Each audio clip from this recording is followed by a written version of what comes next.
നമസ്കാരം, ഇൻഫോടൈൻമെന്റിലേക്ക് ഏവർക്കും സ്വാഗതം. ഈ വർഷത്തെ +2 സോഷ്യോളജി 2026 സോഷ്യോളജി പരീക്ഷയ്ക്ക് ചോദിക്കാൻ സാധ്യതയുള്ള റിപ്പീറ്റഡ് ആയിട്ട് ചോദിക്കുന്ന ക്വസ്റ്റ്യനുകളാണ് നമ്മളിവിടെ നോക്കിക്കാണുന്നത്. അതും വളരെ വേഗത്തിൽ. ഓരോ ചാപ്റ്ററിലും നമ്മൾ മാർക്കിന്റെ അടിസ്ഥാനത്തിലാണ് ക്വസ്റ്റ്യൻ നോക്കിക്കാണുന്നത്. അതായത് SIക്ക് ഫസ്റ്റ് പ്രിഫറൻസ് കൊടുത്ത് തുടർന്ന് മാർക്ക് കുറഞ്ഞു വരുന്ന ആ ഒരു ഓർഡറിലാണ് ഇവിടെ നോക്കിക്കാണുന്നത്. അതുകൊണ്ട് തന്നെ ഫസ്റ്റ് ചാപ്റ്ററിൽ നിന്ന് ഒരു SI ക്വസ്റ്റ്യൻ ചോദിക്കാനുള്ള സാധ്യതയില്ല. പിന്നെ ഉണ്ടാവാൻ സാധ്യതയുള്ള നിങ്ങൾക്ക് അറിയാവുന്ന സെൽഫ് റിഫ്ലെക്സിവിറ്റി, അതുപോലെ തന്നെ sociological imagination, social map and geographical map, importance of prior knowledge in sociology study, difference between sociology and common sense, Indian nationalism, ഇതൊക്കെയാണ് ഇവിടെ നിന്ന് ചോദിക്കാൻ സാധ്യതയുള്ളത്. വളരെ പ്രധാനപ്പെട്ട ക്വസ്റ്റിന്റെ ആൻസറും നമുക്കൊന്ന് നോക്കിപ്പോകാം. സെക്കൻഡ് ചാപ്റ്ററിലേക്ക് കടന്നു കഴിഞ്ഞാൽ ഡെമോഗ്രഫിയാണ്. ഇവിടെ നിന്ന് ചോദിക്കാൻ സാധ്യതയുള്ള SI എന്ന് പറഞ്ഞാൽ തിയറീസ് ഓഫ് ഡെമോഗ്രഫി. അപ്പോൾ മാൽത്തൂസൻ തിയറി, അതിന്റെ ക്രിറ്റിസിസം, അതുപോലെ തന്നെ ഡെമോഗ്രാഫിക് ട്രാൻസിഷൻ തിയറിയും അതിന്റെ ക്രിറ്റിസിസവും ഒക്കെ ചോദിക്കാൻ സാധ്യതയുണ്ട് SI ആയിട്ട്. പിന്നെ SI ആയിട്ട് ചോദിക്കാൻ സാധ്യതയുള്ള ക്വസ്റ്റ്യൻ എന്ന് പറഞ്ഞു കഴിഞ്ഞാൽ declining sex ratio in India, sex ratio and declining sex ratio in India, അതൊരു SI ആയിട്ട് വേണമെങ്കിൽ ചോദിക്കാം. സെക്സ് റേഷ്യോ എന്താണെന്ന് എക്സ്പ്ലെയിൻ ചെയ്യുക. തുടർന്ന് ഡിക്ലൈനേഷന്റെ കാരണങ്ങൾ പ്രധാനമായും സോഷ്യലാണ്, അതുപോലെ തന്നെ ഹെൽത്ത് റിലേറ്റഡ്, അതുപോലെ സോഷ്യൽ ആറ്റിറ്റ്യൂഡ് ടുവേർഡ്സ് ഗേൾസ്. ഇതൊരു സ്മോൾ SIക്കുള്ള സ്കോപ്പേ ഉള്ളൂ. തുടർന്ന് റൂറൽ അർബൻ കണ്ടിന്യൂം അല്ലെങ്കിൽ റൂറൽ അർബൻ ഡിഫറൻസ്, അത് വേണമെങ്കിൽ ഒരു SI ആയിട്ടോ അല്ലെങ്കിൽ ഒരു ഷോർട്ട് SI ആയിട്ടോ ചോദിക്കാവുന്നതാണ്. എന്താണ് അർബൻ ഏരിയ, എന്താണ് റൂറൽ ഏരിയ തമ്മിലുള്ള ഡിഫറൻസ്, അതുപോലെ തന്നെ അതിന്റെ കൂട്ടത്തിൽ ക്ലബ് ചെയ്ത് അർബൻ പ്രോബ്ലംസ്, അർബൻ ഏരിയയിലെ പ്രോബ്ലംസ്, മൈഗ്രേഷൻ ഉണ്ട്, പൊല്യൂഷൻ ഉണ്ട്, അതുപോലെ തന്നെ dwelling problems, white collar crimes, ഇതൊക്കെ ഇതുമായിട്ട് ബന്ധപ്പെട്ട് നിൽക്കുന്ന കാര്യമാണ്. പിന്നെ വരുന്ന ഒരു പ്രധാനപ്പെട്ട ക്വസ്റ്റൻ ആണ് പോപ്പുലേഷൻ പോളിസി ഇൻ ഇന്ത്യ. എന്താണ് ഇന്ത്യയുടെ പോപ്പുലേഷൻ പോളിസി, എന്തിനു വേണ്ടിയാണ് ഇന്ത്യയിലെ ഒരു പോപ്പുലേഷൻ എക്സ്പ്ലോഷൻ ഉണ്ടായതേ തുടർന്നാണ്. അതിന് ഒരു കൺട്രോൾ കൊണ്ടുവരാൻ വേണ്ടിയിട്ടാണ് പോപ്പുലേഷൻ പോളിസി ഇംപ്ലിമെന്റ് ചെയ്തത്. പോപ്പുലേഷൻ പോളിസിയിൽ കൂടെ രാജ്യത്തിന് ഫേവറബിൾ ആയിട്ട് ഉള്ള രീതിയിൽ പോപ്പുലേഷനെ കൺട്രോൾ ചെയ്ത് നിർത്തുക, അതുപോലെ തന്നെ ജനന നിയന്ത്രണ മാർഗങ്ങൾ പ്രോത്സാഹിപ്പിക്കുകയും ആ രീതിയിൽ ജനസംഖ്യയെ കൺട്രോൾ ചെയ്യുക, പൊതുജന ആരോഗ്യം, പ്രത്യേകിച്ച് സ്ത്രീകളുടെ, അമ്മമാരുടെ ആരോഗ്യം മെച്ചപ്പെടുത്തുക, പോപ്പുലേഷനുമായിട്ട് ബന്ധപ്പെട്ടുള്ള ജനസംഖ്യാ പ്രശ്നങ്ങളും ആരോഗ്യ പ്രശ്നങ്ങളെ കുറിച്ചുള്ള ഒരു അവബോധം ഉണ്ടാക്കിയെടുക്കുക. അപ്പോൾ ഈ രീതിയിലുള്ള കാര്യങ്ങളൊക്കെയാണ് ഇതിനകത്ത് വരുന്നത്. അപ്പോൾ നിങ്ങൾക്ക് ഈ വീഡിയോ ഇഷ്ടപ്പെട്ടില്ല എങ്കിൽ നിങ്ങൾ ഡിസ്ലൈക്ക് ചെയ്യുക. തുടർന്ന് education, information, traditional scholarship, informative ആയിട്ടുള്ള വീഡിയോ കാണുവാൻ വേണ്ടി ഈ ചാനൽ സബ്സ്ക്രൈബ് ചെയ്യുക, ബെൽ ഐക്കണും എനേബിൾ ചെയ്യുക. ഇവിടെ നിന്ന് ചോദിക്കാൻ സാധ്യതയുള്ള ഡെമോഗ്രഫി എന്ത്, type of demography, formal demography, social demography, അത് എക്സ്പ്ലെയിൻ ചെയ്യാനുള്ളത്, അതുപോലെ തന്നെ സെൻസസുമായി ബന്ധപ്പെട്ടിട്ടുള്ള കുറച്ച് കാര്യങ്ങൾ, പ്രധാനപ്പെട്ട കാര്യങ്ങളാണ്. തുടർന്ന് measures to population control, preventive measures and positive measures, അത് അത്യാവശ്യം എക്സ്പ്ലെയിൻ ചെയ്യണം. Basic concepts, common concepts related to population അല്ലെ ഡെമോഗ്രഫി, വളരെ ഇമ്പോർട്ടന്റ് ആണ്. ഡെത്ത് റേറ്റ്, അതുപോലെ തന്നെ സെക്സ് റേഷ്യോ, ഫെർട്ടിലിറ്റി റേറ്റ് തുടങ്ങിയവയൊക്കെ വളരെ ഇമ്പോർട്ടന്റ് ആണ്. ബർത്ത് റേറ്റ് ശരിക്കുള്ള അതിന്റെ ഫുൾ നെയിം എന്ന് പറയുന്നത് ക്രൂഡ് ബർത്ത് റേറ്റ് ആണ്, CBR.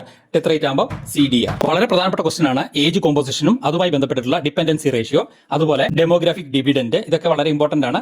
ന്യായമായ റിപ്പീറ്റ് ചെയ്ത് ചോദിക്കുന്ന ക്വസ്റ്റൻസ് ആണ്. പോപ്പുലേഷനെ സംബന്ധിച്ച് which is the year of great divide, 1921, 1921 year of great divide എന്നറിയപ്പെടുന്നത്. പോപ്പുലേഷന്റെ അടിസ്ഥാനത്തിലാണ്. 21 വരെ പോപ്പുലേഷനിൽ സ്ലോ ആയിട്ടുള്ള ഒരു ഗ്രോത്ത് ആയിരുന്നു ഉണ്ടായിരുന്നെങ്കിൽ 21 ശേഷം ഒരു ഡ്രാസ്റ്റിക് ആയിട്ടുള്ള, ഒരു ഫാസ്റ്റ് ആയിട്ടുള്ള പോപ്പുലേഷൻ ഗ്രോത്ത് ഉണ്ടായിട്ടുണ്ട്. അതിന് കുറച്ച് കാരണങ്ങളുണ്ട്. പ്രത്യേകിച്ചും ഹെൽത്ത് മെഷേഴ്സ്, അതുപോലെ തന്നെ പകർച്ചവ്യാധികൾ, അങ്ങനെയൊക്കെയുള്ള കുറച്ച് കാര്യങ്ങളിലുണ്ടായ വ്യത്യാസം കൊണ്ടാണ് പോപ്പുലേഷനിൽ ഒരു സഡൻ വ്യത്യാസം ഉണ്ടായിരിക്കുന്നത്. തേർഡ് ചാപ്റ്ററിലേക്ക് കടന്നു കഴിഞ്ഞാൽ SI ലെവലിൽ കാസ്റ്റ്, ക്യാരക്ടറിസ്റ്റിക്സ് ഓഫ് കാസ്റ്റ്, ഇത് ചോദിക്കാവുന്നതാണ്. ഇവിടെ കാസ്റ്റിന്റെ ക്യാരക്ടറിസ്റ്റിക്സ് ചുമ്മാ അതും ഇതും നമ്മൾ എഴുതി വെക്കരുത്. അത് സിസ്റ്റമാറ്റിക് ആയിട്ട്, അതായത് കാസ്റ്റിന്റെ ഡെഫിനിഷൻ, ഹെർബർട്ട് റസ്സലിയുടെ ഡെഫിനിഷൻ അല്ലെ അതുപോലുള്ള എഴുതുക. ക്യാരക്ടറിസ്റ്റിക്സ് ആയിട്ട് hierarchical division the society, segment division the society, caste panchayat, endogamy, restrictions and privileges of caste, അതായത് അൺടച്ചബിലിറ്റി ആൻഡ് സീനിയോറിറ്റി, അങ്ങനെയൊക്കെയുള്ള കാര്യങ്ങൾ. അതുപോലെ തന്നെ food habits, caste based food habits, caste occupations, pollution and purity. അപ്പൊ ഇതൊക്കെ വേണം എക്സ്പ്ലെയിൻ ചെയ്യാൻ. അതായത് കുരയുടെ ക്യാരക്ടറിസ്റ്റിക്സ് വേണം എഴുതി എക്സ്പ്ലെയിൻ ചെയ്യാൻ. മറ്റൊരു പ്രധാനപ്പെട്ട ക്വസ്റ്റൻ ആണ് process of changing trends in caste. കാസ്റ്റിൽ മാറ്റങ്ങൾ ഉണ്ടാക്കാൻ ഇടയാക്കിയ, എന്തൊക്കെ മാറ്റം എന്നല്ല, അതിനിടയാക്കിയ കാരണങ്ങൾ. അത് ഇൻഡസ്ട്രിയലൈസേഷൻ ഉണ്ട്, അർബനൈസേഷൻ ഉണ്ട്, മോഡേൺ എഡ്യൂക്കേഷൻ ഉണ്ട്. അതിനോടൊപ്പം തന്നെ നിങ്ങൾക്ക് development in transportation and communication, ഇതൊക്കെ നിങ്ങൾക്ക് എഴുതാം. അതുപോലെ തന്നെ changes in values and beliefs, ഇതൊക്കെ നമുക്ക് ആഡ് ചെയ്യാവുന്നതാണ്. ഫാമിലിയുമായി ബന്ധപ്പെട്ട് ഫാമിലി ഡിഫൈൻ ചെയ്യാനും ഫാമിലിയുടെ ക്ലാസിഫിക്കേഷൻസും ചോദിക്കാം. അതുപോലെ തന്നെ MN ശ്രീനിവാസിന്റെ കൺസെപ്റ്റ് ആയിട്ടുള്ള dominant caste, absentee land lords, ഇതൊക്കെ വളരെ പ്രസക്തമാണ്, അതും ശ്രദ്ധിക്കുക. ട്രൈബൽ പീപ്പിളിന്റെ ക്ലാസിഫിക്കേഷൻസ് സാധാരണ രീതിയിൽ ഇടവിട്ടൊക്കെ ചോദിക്കാറുള്ള ക്വസ്റ്റൻ ആണ്. Acquired trace and permanent trace, അതുപോലെ മെയിൻ സ്ട്രീം ആറ്റിറ്റ്യൂഡ്സ് ടുവേർഡ്സ് ട്രൈബ്സിനെ സംബന്ധിച്ചുള്ള 2 വീക്ഷണങ്ങൾ, വെറിയർ എൽവിന്റെയും GS കുരയുടെയും വീക്ഷണങ്ങൾ. ഇപ്പം GS കുരെ മുഖ്യധാരയുമായിട്ട് ഇന്ത്യൻ സൊസൈറ്റി ആയിട്ട് അല്ലെങ്കിൽ ഹിന്ദു സൊസൈറ്റി ആയിട്ട് ചേർത്ത് നിർത്തണമെന്നും, ട്രൈബ്സ് എന്ന് പറഞ്ഞാൽ ബാക്ക്വേർഡ് ഹിന്ദു പെസൻസ് അല്ലെ ഹിന്ദു കർഷകരാണ് എന്നും ഉള്ള കാഴ്ചപ്പാടാണെങ്കിൽ, വെറിയർ എൽവിനെ പോലുള്ളവർ ട്രൈബ്സിനെ സെപ്പറേറ്റ് ചെയ്ത് നിർത്തണം, അവരെ നമ്മുടെ മുഖ്യധാരയിൽ നിന്നും മാറ്റി നിർത്തണമെങ്കിൽ മാത്രമേ അവർക്ക് പുരോഗതി ഉണ്ടാവൂ എന്നൊക്കെയുള്ള രീതിയിൽ ഒരു ഒരു സെപ്പറേറ്റ്, ഒരു ഐസൊലേറ്റ് ചെയ്ത് ഉള്ള ഒരു കാഴ്ചപ്പാടാണ് വെച്ച് പുലർത്തിയത്. മറ്റൊരു പ്രധാനപ്പെട്ട ക്വസ്റ്റൻ ആണ് national development versus tribal development. അതായത് നാഷണൽ ഡെവലപ്മെന്റ് ഉണ്ടാകുമ്പം അതിന്റെ ഭാഗമായി ട്രൈബൽ പീപ്പിളിന് ഉണ്ടാകുന്ന ബുദ്ധിമുട്ടുകളെ കുറിച്ചാണ് ഇവിടെ വിവരിക്കുന്നത്. നമ്മുടെ ഡാം അടക്കമുള്ള പല കൺസ്ട്രക്ഷനുകളും നടക്കുന്നത് ട്രൈബൽ മേഖലയിലാണ്. അതുകൊണ്ട് തന്നെ ആ കൺസ്ട്രക്ഷനിൽ കൂടെ നേഷൻ ഡെവലപ്പ് ചെയ്യുമ്പം ട്രൈബൽ പീപ്പിളിന് ഒത്തിരി കാര്യങ്ങൾ അല്ലെ അവർ അവിടെ നിന്ന് ഏലിനേറ്റ് ചെയ്യപ്പെടുന്നുണ്ട്. അപ്പൊ അത് ശ്രദ്ധിക്കുക. ഇവിടെ ട്രൈബൽ ഐഡന്റിറ്റി എന്ന് പറയുന്നതിന് അവരുടെ യഥാർത്ഥത്തിലുള്ള ഐഡന്റിറ്റിയിൽ നിന്ന് ഇന്നുള്ള ട്രൈബൽ ഐഡന്റിറ്റിക്ക് ഉണ്ടായിരിക്കുന്ന വ്യത്യാസങ്ങൾ ഒന്ന് മനസ്സിലാക്കിയിരിക്കുക. അത് ചോദിക്കാൻ സാധ്യതയുണ്ട്. 4th ചാപ്റ്റർ ആയിട്ടുള്ള മാർക്കറ്റ് ആസ് എ സോഷ്യൽ ഇൻസ്റ്റിറ്റ്യൂഷനിലേക്ക് കടന്നു കഴിഞ്ഞാൽ അവിടെ പ്രധാനമായും വേണമെങ്കിൽ ആ ചാപ്റ്ററിനെ ബേസ് ചെയ്ത് എന്താണ് social importance of market, economic ഇൻസ്റ്റിറ്റ്യൂഷനായ മാർക്കറ്റിൽ സോഷ്യൽ ഇമ്പോർട്ടൻസ് എന്താണ് വേണമെങ്കിൽ ചോദിക്കാം. അതുപോലെ ഇവിടെ വരാവുന്ന ചോദ്യങ്ങൾ ആദം സ്മിത്തിന്റെ കൺസെപ്റ്റ് ആയിട്ടുള്ള ഇൻവിസിബിൾ ഹാൻഡ് എക്സ്പ്ലെയിൻ ചെയ്യാൻ പറ്റണം. അതുപോലെ ഗ്രേ മാർക്കറ്റിനെ സ്കെച്ച് ചെയ്യാൻ ചോദിക്കാറുണ്ട്. അപ്പൊ അത് ഒരു ഡയഗ്രാം വരച്ച് തന്നെ ഒന്ന് ചെയ്യാമെങ്കിൽ നന്നായിരിക്കും. തുടർന്ന് കൊളോണിയൽ ഇമ്പാക്ട് ഓഫ് ഇൻഡസ്ട്രീസ്, അത് വളരെ ഇമ്പോർട്ടന്റ് ആണ്. അതിൽ വരുന്നത് ഡി ഇൻഡസ്ട്രിയലൈസേഷൻ, അതുപോലെ തന്നെ Indian economy to capitalist economy, change of Indian economy to capitalist economy. India became a market of raw materials. Finished പ്രോഡക്റ്റിനേക്കാൾ കൂടുതൽ റോ മെറ്റീരിയൽസിന്റെ ഒരു മാർക്കറ്റായിട്ട് ഇന്ത്യ മാറിയത്. യൂറോപ്യന്മാരുടെ കടന്നു കയറ്റം, പുതിയ വാണിജ്യ സമൂഹങ്ങൾ, പുതിയ new communities were arised in Indian society. അപ്പൊ ഇതൊക്കെയാണ് പ്രധാനമായും ഈ കൊളോണിയൽ ഇമ്പാക്ട് ഓഫ് ഇൻഡസ്ട്രിയലൈസേഷനിൽ വരുന്നത്. ഇവിടെ കമോഡിറ്റൈസേഷൻ, അതുപോലെ തന്നെ കൺസ്യൂമർ കൾച്ചർ, ഇതൊക്കെ വളരെ ഇമ്പോർട്ടന്റ് ആയിട്ടുള്ള കൺസെപ്റ്റുകളാണ്. മാക്സ് വെബറിന്റെ സ്റ്റാറ്റസ് സിംബൽ, ഇതും റിപ്പീറ്റ് ചെയ്ത് ചോദിക്കാൻ ചോദിക്കുന്ന ക്വസ്റ്റൻ ആണ്.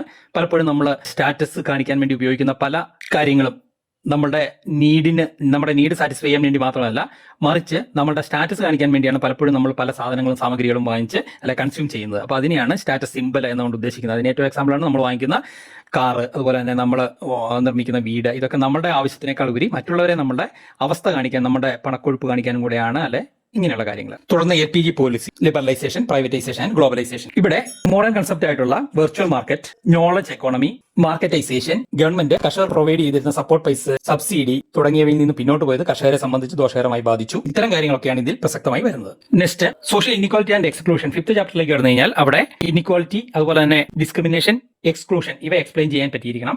അതുപോലെ തന്നെ ടൈപ്സ് ഓഫ് സോഷ്യൽ റിസോഴ്സസ്, 3 രീതിയിലുള്ള സാമൂഹ്യ വിഭവങ്ങൾ, സാമ്പത്തിക മൂലധനം, സാംസ്കാരിക മൂലധനം, അതുപോലെ തന്നെ സാമൂഹ്യ മൂലധനം. അപ്പൊ അത് ഉദാഹരണ സഹിതം എക്സ്പ്ലെയിൻ ചെയ്യാൻ കഴിയണം. തുടർന്ന് സോഷ്യൽ സ്ട്രാറ്റിഫിക്കേഷൻ എന്താണ്, സോഷ്യൽ സ്ട്രാറ്റിഫിക്കേഷന്റെ 3 തത്വങ്ങളായിട്ട് പറയുന്ന ഒന്ന് സോഷ്യൽ സ്ട്രാറ്റിഫിക്കേഷൻ ഈസ് സോഷ്യൽ. രണ്ടാമത് പറയുന്നത് it is transmitting from generation to generation, തലമുറകളായി കൈമാറ്റം ചെയ്തു വരുന്നതാണ്. അതുപോലെ തന്നെ social stratification is based on beliefs and ideology, വിശ്വാസത്തിന്റെയും പ്രത്യയശാസ്ത്രത്തിന്റെ അടിസ്ഥാനത്തിലുള്ളവയാണ്. അപ്പൊ ഇതാണ് 3 പ്രിൻസിപ്പിളായിട്ട് പറയുന്നത്. അത് ഇമ്പോർട്ടന്റ് ആണ്.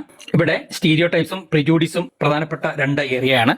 അപ്പം അത് ശ്രദ്ധിക്കുക. ഈ പറയുന്ന കാര്യങ്ങൾ കുറേയൊക്കെ നമ്മൾ ഈ വീഡിയോ സെഷനിൽ കൂടെ ആൻസർ എക്സ്പ്ലെയിൻ ചെയ്യുന്നുണ്ടെങ്കിലും ബാക്കി കൂടുതൽ ആൻസറുകൾ കാണണമെന്നുണ്ടെങ്കിൽ പ്രസ്തുത ചാപ്റ്ററിന്റെ വീഡിയോ സെക്ഷനിൽ നിന്ന് നിങ്ങൾക്ക് നോക്കി മനസ്സിലാക്കാവുന്നതാണ്. ദെൻ അൺടച്ചബിലിറ്റി എന്താണ്, അൺടച്ചബിലിറ്റി ആയിട്ട് ബന്ധപ്പെട്ടിട്ടുള്ള മറ്റ് അൺഅക്സസിബിലിറ്റി, സീനബിലിറ്റി തുടങ്ങിയ ആസ്പെക്റ്റുകൾ, അതുപോലെ തന്നെ ആസ്പെക്ട്സ് അല്ലെങ്കിൽ എലമെന്റ്സ് ഓഫ് അൺടച്ചബിലിറ്റി. അപ്പൊ അതിനകത്ത് വരുന്നത് എക്സ്ക്ലൂഷൻ, ഹ്യൂമിലിയേഷൻ, സബോർഡിനേഷൻ, എക്സ്പ്ലോയിറ്റേഷൻ ഇവയൊക്കെയാണ്. അതായത് ബഹിഷ്കരണം, അവഹേളനം, വിധേയത്വം, ചൂഷണം ഇവയൊക്കെ എക്സ്പ്ലെയിൻ ചെയ്യാൻ അറിഞ്ഞിരിക്കണം. പിന്നീട് അൺടച്ചബിലിറ്റി ഇറാഡിക്കേറ്റ് ചെയ്യാനുള്ള സ്റ്റേറ്റിന്റെ മെഷേഴ്സ്, നടപടികൾ, അത് റിസർവേഷൻ പോളിസി, ലെജിസ്ലേഷൻസ് അത്യാവശ്യം നോക്കി പോവുക. ഇവിടെ backward class commission, first backward class commission എന്ന് പറയുന്ന കാക്ക കലക്ടർ കമ്മീഷനാണ്. അതുപോലെ തന്നെ ആദിവാസി മൂവ്മെന്റ്സ്, വിമൻസ് മൂവ്മെന്റ്സ് തുടങ്ങിയവയൊക്കെ ശ്രദ്ധിക്കുക. ഇവിടെ കുറെ 1 വേർഡ് ക്വസ്റ്റനുള്ള സ്കോപ്പ് ഉണ്ട്. 1 വേർഡ് ക്വസ്റ്റിന്റെ തന്നെ ഒരു വീഡിയോ സെഷൻ ചെയ്തിട്ടുണ്ട്. അത് നോക്കി നിങ്ങൾ കൂടുതൽ സമയം കിട്ടുന്നതനുസരിച്ച് 1 വേർഡ് ക്വസ്റ്റിന്റെ നോക്കാവുന്നതാണ്. തുടർന്ന് വളരെ പ്രധാനപ്പെട്ട ഒരു കാര്യമാണ് കറാച്ചി സമ്മേളനത്തിന്റെ ഇമ്പോർട്ടൻസ് എന്താണ്, കറാച്ചി സമ്മേളനത്തിന്റെ ഇമ്പോർട്ടൻസ് എവിടെ വെച്ചാണ്, എന്തായിരുന്നു, ഡിഫറൻറ്റ്ലി ഏബിൾഡ് പീപ്പിളിന്റെ സ്ട്രഗിൾ, അതുപോലെ തന്നെ disability lies in the construction of society. അതായത് വൈകല്യം സമൂഹത്തിന്റെ നിർമ്മിതിയിലാണ്, അല്ലാതെ മറിച്ച് ഡിഫറൻറ്റ്ലി ഏബിൾഡ് ആയിട്ടുള്ള ആൾക്കാരുടെ കുഴപ്പമോ അല്ലെ അവരുടെ കുറവ് കൊണ്ടോ അല്ല അവർക്ക് ബുദ്ധിമുട്ടുണ്ടാകുന്നത്, എന്തുകൊണ്ടാണ് എന്ന് എക്സ്പ്ലെയിൻ ചെയ്യാൻ പറ്റണം. നെക്സ്റ്റ് കൾച്ചറൽ ഡൈവേഴ്സിറ്റി, 6th ചാപ്റ്ററിലേക്ക് കടന്നു കഴിഞ്ഞാൽ കമ്മ്യൂണൽ ഐഡന്റിറ്റി എന്നാൽ എന്താണ്, ഒരു വ്യക്തിയുടെ പേഴ്സണാലിറ്റി എന്ന് പറയുന്നത് അവന്റെ കമ്മ്യൂണിറ്റിയിൽ നിന്നാണ് ഫോം ചെയ്യുന്ന ഒരു പരിധിവരെ ഹെറിഡിറ്റിക്ക് അതിലൊരു റോളുണ്ട്. അവന്റെ പേഴ്സണാലിറ്റി എന്ന് പറയുന്നത് അവന്റെ പേഴ്സണാലിറ്റിയിൽ നിന്ന് തന്നെ അവന്റെ കൾച്ചർ എന്താണ്, അവന്റെ കമ്മ്യൂണിറ്റിയുടെ നേച്ചർ എന്താണെന്ന് നമുക്ക് മനസ്സിലാകും. അപ്പോൾ ആ കാര്യങ്ങൾ മനസ്സിലാക്കിയിരിക്കുക. മറ്റൊരു പ്രധാനപ്പെട്ട കൺസെപ്റ്റാണ് നേഷൻ സ്റ്റേറ്റ്. എന്താണ് nation state? 1 state for 1 nation. പഴയ കാലത്ത് മൾട്ടി നേഷൻസ് വിത്ത് 1 സ്റ്റേറ്റ് ആയിരുന്നു. അപ്പോൾ ആ ഡിഫറൻസ് മനസ്സിലാക്കിയിരിക്കുക. അതുപോലെ തന്നെ ഡ്യുവൽ സിറ്റിസൺഷിപ്പ്, ഇതൊക്കെ വളരെ ഇമ്പോർട്ടന്റ് ആണ്. അസിമിലേഷനിസ്റ്റ് ആൻഡ് ഇന്റഗ്രേഷനിസ്റ്റ് പോളിസി, അതും ചോദിക്കാൻ സാധ്യതയാണ്. ഇമ്പോർട്ടന്റ് ആയിട്ടുള്ള ക്വസ്റ്റൻ ആണ്, ശ്രദ്ധിക്കുക. ഇവിടെ കമ്മ്യൂണലിസം, അതുപോലെ തന്നെ റീജിയണലിസം, റിലീജിയണലിസം, ലിംഗ്വിസം തുടങ്ങിയ കുറച്ച് കാര്യങ്ങൾ പ്രതിപാദിച്ചു പോകുന്നുണ്ട്. അപ്പോൾ അത് ഒന്ന് മനസ്സിലാക്കുക, വളരെ ഇമ്പോർട്ടന്റ് ആയിട്ടുള്ള ഒരു കാര്യം തന്നെയാണ്. കോൺസ്റ്റിറ്റ്യൂഷനിലെ ഭരണ വിഷയങ്ങളെ അല്ലെ അഡ്മിനിസ്ട്രേഷൻ 3 രീതിയിലാണ് സ്റ്റേറ്റും സെൻട്രൽ ഗവൺമെന്റും തമ്മിൽ തിരിച്ചിരിക്കുന്നത്. Central list, state list and concurrent list. Concurrent list എന്ന് പറഞ്ഞാൽ 2 സ്റ്റേറ്റിനും അതുപോലെ തന്നെ യൂണിയൻ യൂണിയനും ഒരേപോലെ അവകാശമുള്ള ചില കാര്യങ്ങളാണ് കൺകറന്റ് ലിസ്റ്റിൽ വരുന്നത്. അപ്പോൾ അത് എക്സാമ്പിൾ സഹിതം എക്സ്പ്ലെയിൻ ചെയ്യാൻ അറിഞ്ഞിരിക്കണം. അതുപോലെ തന്നെ സെക്യുലറിസത്തെ കുറിച്ച് പറയുന്നുണ്ട്. ഈ സെക്യുലറിസത്തിനെ സംബന്ധിച്ച് വെസ്റ്റേൺ അപ്രോച്ചും ഈസ്റ്റേൺ അപ്രോച്ചും, അതായത് ബ്രിട്ടീഷുകാരുടെ കാഴ്ചപ്പാടും ഇന്ത്യക്കാരുടെ കാഴ്ചപ്പാടും തമ്മിൽ വ്യത്യാസമുണ്ട്. ആ വ്യത്യാസം മനസ്സിലാക്കിയിരിക്കുക. വെസ്റ്റേൺ അപ്രോച്ചിലല്ല ബ്രിട്ടീഷുകാരുടെ കാഴ്ചപ്പാട് സെക്യുലറിസം എന്ന് പറഞ്ഞാൽ ഫുള്ളി ഫ്രീ ഫ്രം സ്റ്റേറ്റ് ആണ്. പള്ളി വേറെ പള്ളിക്കുളം വേറെ എന്ന് പറയുന്ന പോലെ റിലീജിയൻ അല്ലെങ്കിൽ church is fully separated from state ആണ്. പക്ഷേ ഒരു ഈസ്റ്റേൺ അപ്രോച്ചിൽ അവിടെ ഫുള്ളി സെപ്പറേറ്റഡ് ആണോ എന്നുള്ള കാര്യത്തിൽ സംശയമാണ്. കാരണം അവിടെ equal importance to each and every religion, എല്ലാ റിലീജിയനും ഒരേ പരിഗണന കൊടുക്കുന്നുണ്ട്. അവിടെ ഒരു തുല്യ പരിഗണന വരുന്നുണ്ടെങ്കിൽ വെസ്റ്റേൺ അപ്രോച്ചിൽ ആ പരിഗണന ഇല്ലാത്ത ഒരു കാഴ്ചപ്പാടാണ് വരുന്നത്. തുടർന്ന് സിവിൽ സൊസൈറ്റി വരുന്നുണ്ട്. സിവിൽ സൊസൈറ്റി ഒരു ഷോർട്ട് ക്വസ്റ്റനുള്ള അല്ലെങ്കിൽ ഒരു എസ്ഐക്കുള്ള സ്കോപ്പ് ഇല്ലെങ്കിൽ പോലും അത് ഇമ്പോർട്ടന്റ് ആണ്. അടുത്ത പരീക്ഷകളിൽ ഒരു പ്രാവശ്യം സിവിൽ സൊസൈറ്റി എസ്ഐ ആയിട്ട് ചോദിച്ചിരുന്നു. അപ്പോൾ അത് ശ്രദ്ധിക്കുക, എന്താണ് സിവിൽ സൊസൈറ്റി, സിവിൽ സൊസൈറ്റിയുടെ ലക്ഷ്യം എന്താണ്, ഏത് സമയത്താണ് ഫോം ചെയ്യുന്നത്, ഒരു എക്സാമ്പിൾ ചെയ്തത് ശ്രദ്ധിക്കുക, പഠിക്കുക. ഈ വീഡിയോയുടെ തുടർച്ചയെന്നോണം ബാക്കി ചാപ്റ്ററുകളിലെ റിലേറ്റഡ് ക്വസ്റ്റ്യൻസിന്റെ ഒരു തുടർ സെക്ഷൻ അടുത്ത ദിവസം ചെയ്യണമെന്ന് കരുതുന്നു. അപ്പോൾ എല്ലാവർക്കും നല്ല രീതിയിൽ സോഷ്യോളജി സെക്കൻഡ് ഇയർ സോഷ്യോളജി പരീക്ഷ എഴുതാൻ കഴിയട്ടെ, നല്ല രീതിയിൽ പഠിക്കാൻ കഴിയട്ടെ, നന്നായി പ്രിപ്പയർ ചെയ്ത് നല്ല രീതിയിൽ എക്സാം എഴുതാൻ കഴിയട്ടെ എന്ന് ആശംസിച്ചുകൊണ്ട് മറ്റൊരു വീഡിയോ വീണ്ടും കാണുന്നവരെ നന്ദി, നമസ്കാരം.